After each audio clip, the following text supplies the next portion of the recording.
Bon, j'ai l'impression qu'on est vraiment tous d'accord pour dire que 2025 nous a roulé dessus. Perso, mais bienvenue dans un nouvel épisode d'après minuit. Je suis plus habituée, moi. Bienvenue, guys. Aujourd'hui, j'ai envie de vous parler rapidement de ce qu'a été 2025 pour moi, parce que ça a été une année très très très très très particulière, et de ce que non seulement je vous souhaite pour 2026, des leçons que j'emmène avec moi pour cette nouvelle année, de ce que j'ai compris de moi en tant que femme, et de quoi est-ce que j'ai envie de composer mon année. Grosso modo, c'est une sorte de bilan, projection, vision board, oral, avec vous, en direct, de ma chambre d'hôtel à New York, pour vous remettre un petit peu un plantage de décor. Je suis en solo trip en ce moment à New York. C'était pas du tout prévu. Rien de ma vie là en ce moment n'est prévu, d'accord, guys? Donc c'est une improvisation perpétuelle en ce moment. Mais ce pour mon plus grand bonheur, parce que vraiment, New York, c'est juste ma ville préf sur cette terre. J'y suis venue peut-être une quinzaine de fois déjà. J'ai habité ici quelques mois, il y a peut-être une dizaine d'années maintenant. Et j'essayais quasiment de venir chaque année à New York. Et là, ça faisait 3 ans que j'étais pas venue. Donc, vraiment, je suis la plus heureuse. Mais vous allez voir que c'est pas non plus un voyage 100% tranquille, 100% confortable. Et je vais vous expliquer pourquoi, et je vais vous expliquer aussi pourquoi c'est important d'accepter l'inconfortable. Ok, donc on va y aller par étapes. Déjà, si je devais résumer en une formule, 2025, ça a été une année qui m'a mise face à moi-même. C'est-à-dire que c'est une année qui m'a poussée dans mes retranchements les plus radicaux. C'est-à-dire que j'étais déjà sur ce chemin de sincérité, d'arrêter de me mentir, de ne pas me raconter d'histoire. C'est quelque chose aussi que je partage beaucoup dans mes coachings, dans mon livre. J'ai vraiment un rapport à la sincérité, au sens de sincérité envers soi, qu'on incarne au maximum et qui se reflète aussi auprès des autres, qui est très poussé. Donc, c'est la raison pour laquelle mon premier livre, c'est un livre d'introspection, apprendre à se connaître en profondeur, enlever les couches, peler l'oignon, etc. Et guys, comment vous dire 2025 m'a dit ah bon? Ah bon? C'est ce que tu veux vraiment? Ok, ok. Bon, on va y aller à fond. Et vraiment, ça a été une année pour plein de raisons. Qui m'a mise face à moi-même, qui m'a mise face à mes valeurs, qui m'a mise face à mes croyances, qui m'a mise face à mes peurs. Mes peurs les plus profondes. Et qui m'a mise aussi même face à certains de mes traumas que j'ai guéris, que j'ai dépassés, que j'ai transcendés. Mais c'est comme si, tu sais, j'ai eu un petit rappel pour dire, est-ce que tu es bien sûr? Est-ce que tu es bien sûr que tu as vraiment fait le travail jusqu'au bout? Et donc forcément, ça a été une année qui m'a beaucoup fait grandir, mais qui était aussi super inconfortable. À plein de niveaux. Et je reviendrai sur certains éléments de manière beaucoup plus précise avec vraiment des épisodes thématiques sur après minuit, mais ça a été le cas à plein de niveaux. Donc familial déjà. Familial, j'ai vraiment revisité certaines relations, j'en ai arrêté certaines, j'en ai approfondi d'autres, j'ai assaini aussi. Voilà, c'est pour vous mettre un petit peu de contexte. J'ai un environnement familial assez complexe, pour ne pas dire chaotique. Enfin, en tout cas, à certains moments de ma vie, ça l'a vraiment été. Et vraiment, 2025, j'ai revisité certaines relations. J'ai eu à poser mon cadre, j'ai eu à poser mes limites, mais aussi à réouvrir mon cœur, à reprendre des risques, à réoser m'exposer, à être potentiellement blessée et à le faire en conscience. Et ça s'est bien passé, j'ai pas été blessée, mais ce que je veux dire, c'est que, tu sais, parfois, pendant des années, tu as un mode opératoire qui est le mode opératoire nécessaire pour te protéger, pour continuer à fonctionner, etc. Et puis la vie te repropose des carrefours, des situations dans lesquelles, en fait, tu as l'opportunité de mettre à jour un petit peu ton, ton mode de fonctionnement. Et tu peux choisir de dire non, non, non, non, je reste fermée, je reste dans ce que je connais, je reste dans ce qui est sécure, je reste dans ce qui est safe, et voilà, ça a toujours fonctionné comme ça, et c'est comme ça que je me suis construite, et je continue comme ça. Ou alors tu peux te dire, peut-être qu'il y a autre chose à explorer, peut-être qu'il y a autre chose à vivre, peut-être qu'il y a autre chose à ressentir, peut-être que certaines personnes ont changé, peut-être que certaines croyances peuvent être réévaluées. Et parfois ça se passe bien, et parfois t'as des bonnes surprises. Et sur le plan familial, ça a été ça pour moi. J'ai osé, j'ai osé m'exposer un peu plus, j'ai osé prendre des risques, j'ai osé créer des situations, ou en tout cas accepter des situations qui étaient nouvelles pour moi. Et en fait, ça l'a fait. Et en fait, ça l'a fait. Et pour moi, ça, tu sais, c'est la récompense du courage. Quand t'as le courage de prendre des risques, d'aller vers des choses qui te font peur, tu es souvent récompensé. Alors, tu peux être récompensé de deux manières. Soit quand ça se passe bien par de la joie, du plaisir, de l'alignement, etc. C'est une récompense qui est délicieuse et savoureuse. Soit tu es récompensé par des apprentissages, des enseignements, des certitudes et plus de lucidité. Ça peut être super difficile et inconfortable, mais c'est aussi une forme de récompense parce que ça veut dire que le risque que tu as pris, le step courageux que tu as pris, est récompensé par une leçon que tu n'auras plus besoin d'apprendre. Tu vois ou pas? Genre, ok, c'est une nouvelle brique, c'est un nouveau... Tu vois, t'as plus de solidité intérieure finalement. Et ça, c'est hyper précieux. Et ouais, 2025, ça m'a vraiment apporté ça. Ensuite, 2025, c'est une année, guys, qui m'a mise face à mes plus grandes peurs. Alors, qui m'a mise, je parle comme si je suis passive dans l'histoire. Non, 2025, c'est une année où j'ai créé des situations qui m'ont mise face à mes plus grandes peurs. Donc en fait, je suis allée chercher la peur cette année. Je sais pas pourquoi, parce que c'est un constat que je fais a posteriori.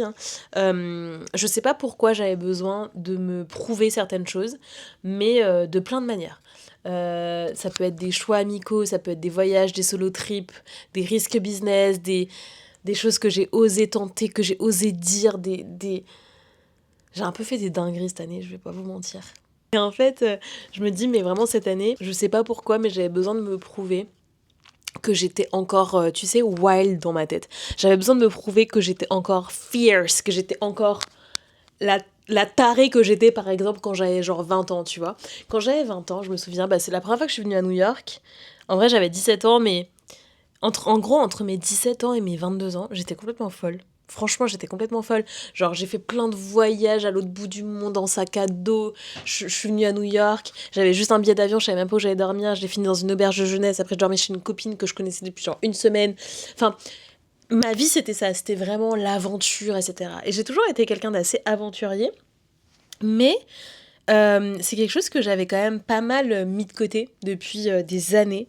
Peut-être parce que, voilà, les responsabilités, l'entrepreneuriat, la vie amoureuse, etc.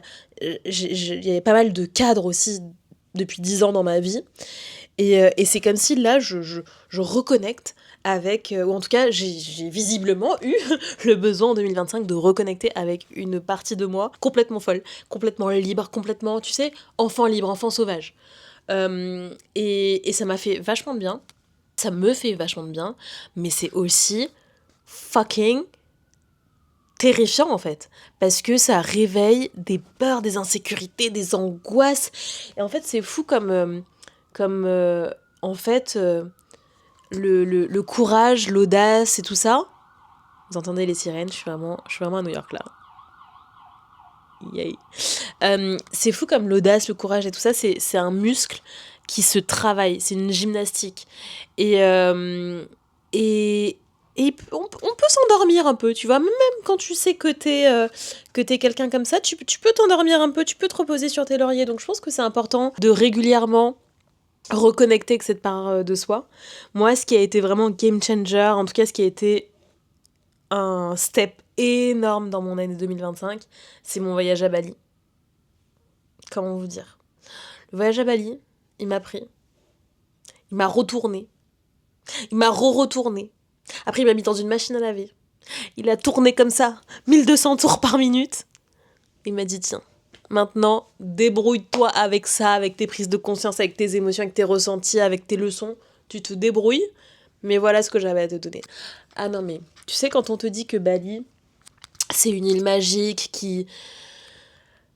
qui, entre guillemets, soit t'accepte, soit te rejette, mais en tout cas qui ne te laisse pas indifférente, eh bien je peux vous dire que c'est exactement ce qui s'est passé pour moi. En l'occurrence, c'est une île qui m'a plus qu'accueillie, qui m'a prise dans ses bras et qui m'a... Oh waouh. Je peux pas vous expliquer comment ça a été très très très très très transformateur pour moi. En plus, pour vous remettre un petit peu de contexte, donc je suis partie avec Femmes en vadrouille, 10 jours avec 8 femmes que je connaissais pas et 3 que je connaissais, donc en tout on était un groupe de 12. Et après j'ai prolongé avec donc 2 copines à moi, et on est resté 5 jours de plus. Donc en tout j'ai fait une quinzaine de jours à Bali. Et en fait, j'ai ressenti des trucs, et j'ai eu des... En fait, c'est même pas des prises de conscience, c'est des prises d'âme, tu vois ou pas? À ce niveau-là, c'est même pas ta conscience, c'est ton âme qui te parle. C'est ton âme, ton corps, ton cœur, c'est tout ça en même temps. Et en fait, ce voyage, il m'a reconnecté à moi au sens le plus profond du terme. Et en fait, ça m'a fait tellement bien, c'est comme si j'étais anesthésiée pendant longtemps, mais sans savoir que j'étais anesthésiée parce que, bah franchement, ça allait super bien, je fonctionnais très bien et tout. Mais c'est comme si ça a reconnecté un truc qui n'était pas branché, tu vois ou pas? Voilà. C'est comme si je fonctionnais par exemple avec les 4 fils qui étaient branchés, mais en fait, en tout, il y a 5 fils. Et Bali a reconnecté le 5e fil, tu vois ou pas? C'est comme s'il y avait un circuit qui n'était pas enclenché. Et ça a refait circuler l'énergie, la conscience, les émotions, tout, la vibration dans le 5e circuit. Voilà, c'est un peu chez ce que je suis en train de dire, mais c'est vraiment ce que j'ai ressenti. Et ouais, donc moi, il y a eu un avant, un après, ça c'était début octobre. Et je vous avoue que depuis, ma vie, elle a quand même beaucoup changé. Entre-temps, je suis repartie en voyage pendant 3 semaines à l'île Maurice. Donc là, c'était un work trip, j'avais des clients sur place, j'ai bossé à distance, enfin ouais, vraiment j'ai bossé tous les jours quand j'étais à Maurice, mais j'ai aussi découvert l'île, c'était magnifique, etc. C'est vraiment un endroit où je me suis sentie hyper bien, où je me suis sentie à ma place, où je me suis sentie accueillie, enfin inspirée, vraiment c'était incroyable. Et en fait, pour tout vous dire, dans mes projets 2025, il y avait le fait de voyager dans des endroits que j'avais déjà listés, et j'ai toute une liste en fait d'endroits que je voudrais tester genre ces 2-3 prochaines années pour savoir où est-ce que je vais passer une partie de mon année. Parce que j'habite à Paris, ok, je suis basée à Paris, ça fait 16 ans que j'habite à Paris, mais j'arrive à un point dans ma vie, et ça fait déjà quelques temps que c'est comme ça, où vivre seulement à Paris ne me rend plus heureuse et j'ai vraiment besoin d'avoir une vie hybride. Parce que, bah écoutez, j'ai une personnalité hybride, j'ai une identité hybride, je suis métisse, je suis née sur une île, j'ai grandi sur une île, mais en même temps, ça fait plus de la moitié de ma vie que j'habite dans une ville qui est Paris, et en même temps je suis une fan absolue des US et j'ai voyagé je ne sais combien de fois aux États-Unis et j'adore le monde anglo-saxon, et donc j'ai cette espèce de pluralité de personnalité avec des besoins qui sont divers, et aujourd'hui je me retrouve plus du tout dans une vie mono-endroit. Et en plus, ce qui est quand même dommage, mais je suis en train de changer les choses, c'est que j'ai littéralement construit ma carrière et ma vie ces 10 dernières années pour pouvoir être libre géographiquement et pour pouvoir bosser de partout, et j'ai des clients de partout. Et donc aujourd'hui, cette réalité-là, cette possibilité-là, elle est matérialisée dans ma vie.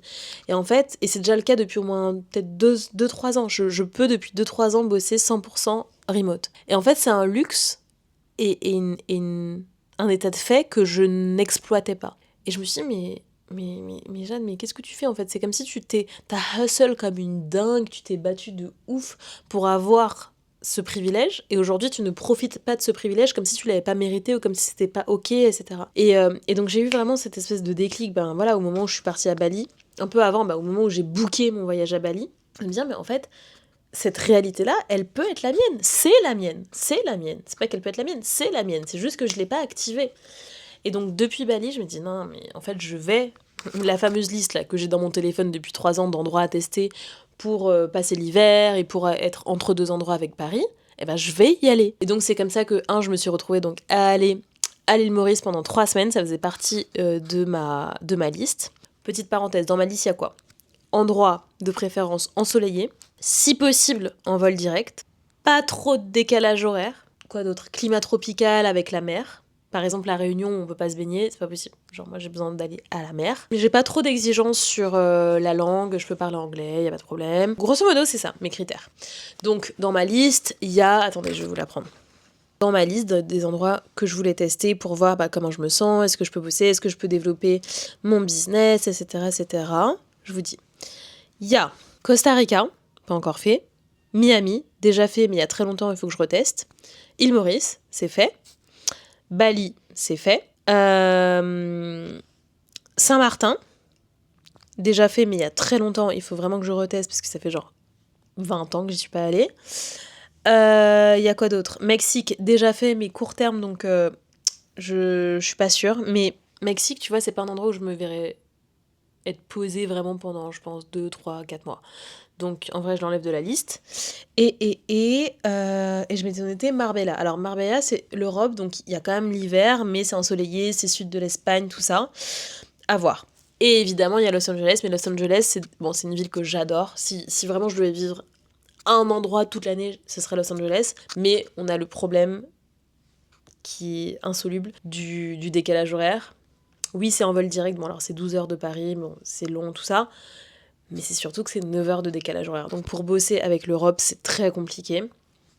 Or aujourd'hui, même si j'ai des clients franchement dans le monde entier, j'en ai quand même pas mal en Europe. Ça c'est un vrai problème. Donc je suis allée tester l'île Maurice, c'était exceptionnel. Franchement, c'est un mix de beaucoup de choses. 2 ou 3 heures de décalage horaire. Pardon. Magnifique. Il fait super bon vivre, il fait super beau, les plages sont paradisiaques, les gens sont adorables, on parle autant français que anglais, c'est assez international, c'est assez dynamique, côté entrepreneuriat, etc.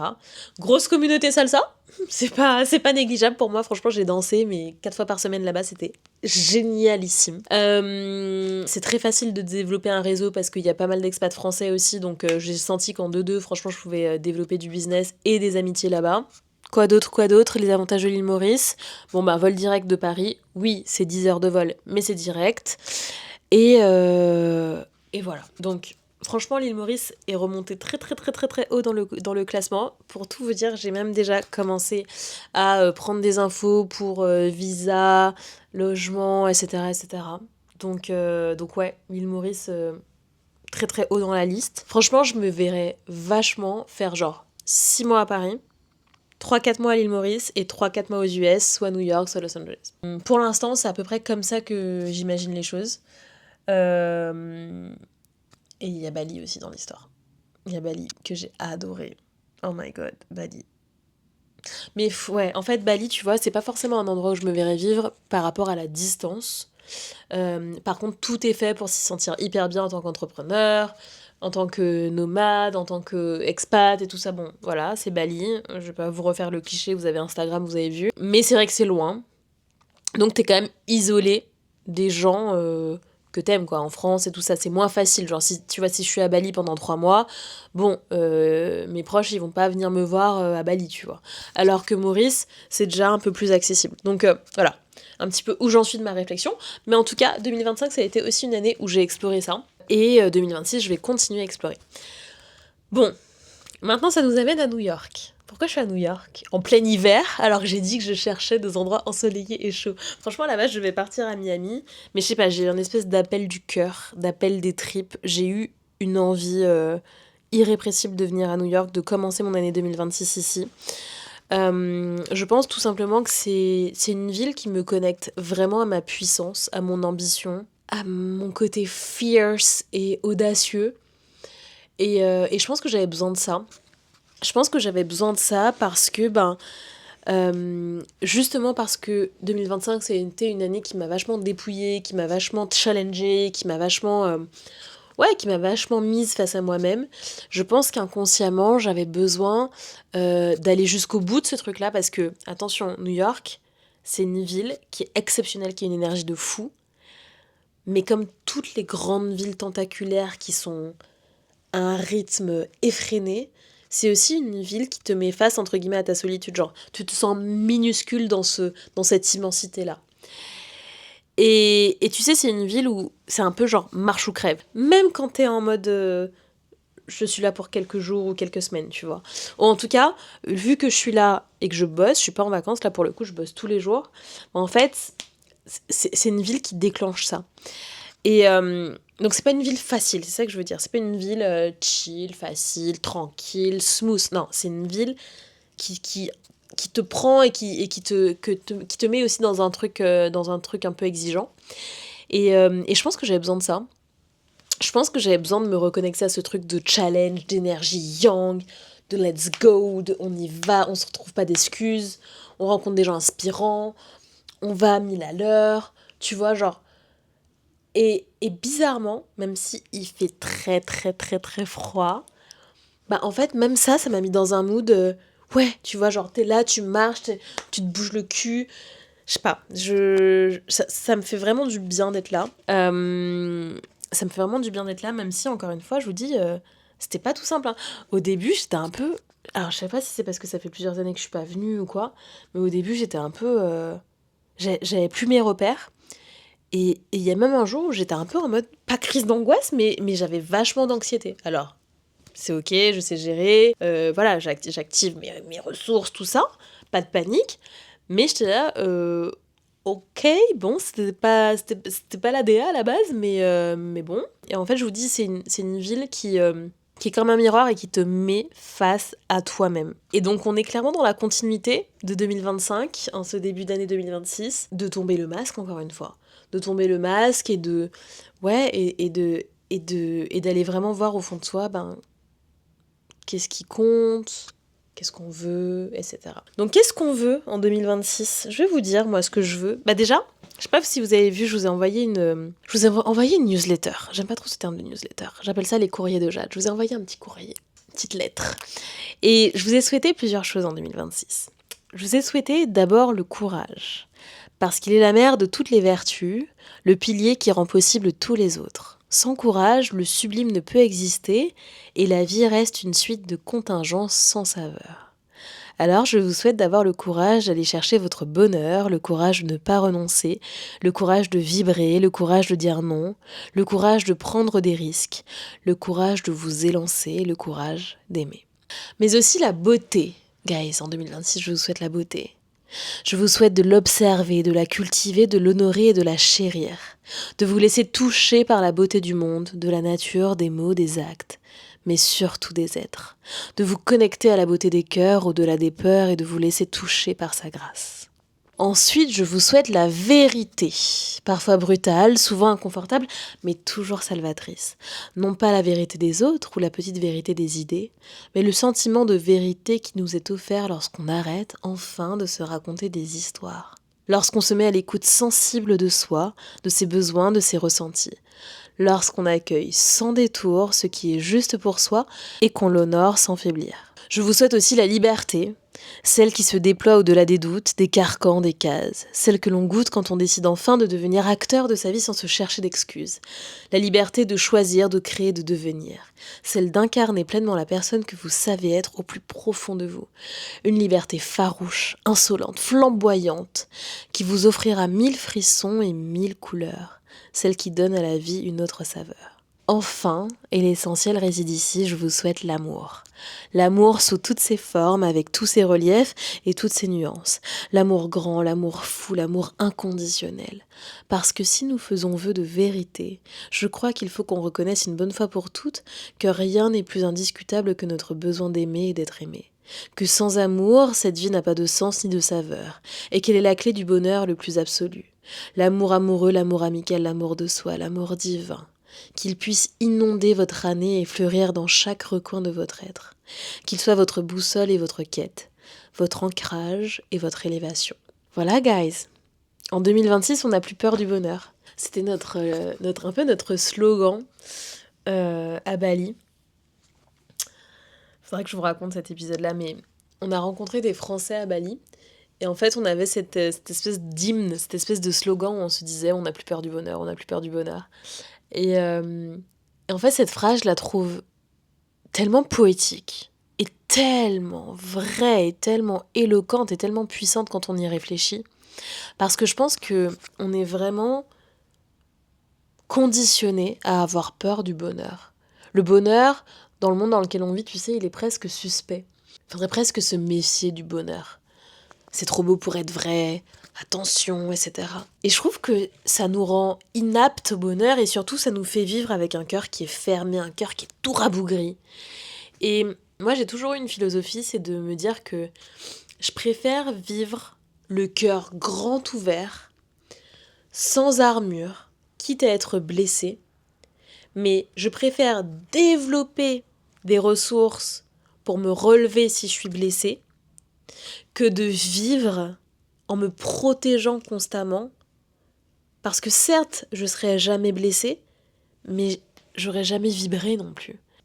Et là voilà, ma plus grande leçon de 2025, j'ai accepté enfin que je suis quelqu'un de profondément intense et passionné et entière. Et je préfère vibrer que me protéger. Et je préfère être exaltée qu'être sage. Et je préfère être vraie qu'être en sécurité.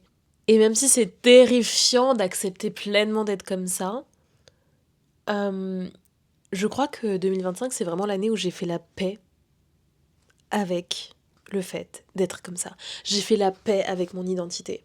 Et je crois que ce qui me touche, c'est qu'en fait, ce truc-là prouve que j'ai fait un step énorme dans la guérison de certains de mes traumas et dans mon cheminement personnel. C'est que pendant longtemps, j'ai complètement renié, rejeté, refoulé cette partie passionnée, intense, incandescente, sensorielle de moi-même, parce que je l'attribuais à certains membres de ma famille, ou je l'attribuais à certaines erreurs de mon passé, et donc je rejetais ça de moi.